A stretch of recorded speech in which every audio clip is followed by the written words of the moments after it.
রক্তদানের মতো শ্রেষ্ঠ ইবাদত হতে পারে?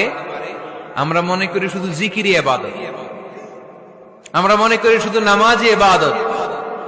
রক্তদান, এক ব্যাগ রক্ত থেকে অনেক মানুষকে বাঁচানো যায়। এর মধ্যে আছে হিমোগ্লোবিন, এর মধ্যে আছে প্লাটিলেট, আছে প্লাজমা। রক্তে একটা উপাদান আছে প্লাজমা, নাম শুনছেন? আগুনে পোড়া রোগীকে বাঁচাতে এই প্লাজমা লাগে। হসপিটালের বার্ন ইউনিটে যেয়ে দেখবেন মানুষ কিভাবে চিল্লায়। নুসরাত নামে একটা মেয়ে মারা গেল না, এক বদমাইশের কবলে পড়ে মারা গেল না? তাকে আগুন জ্বালিয়ে দেয়া হয়েছিল তার গায়ে, তার প্লাজমা গুলো জ্বলে গিয়েছিল।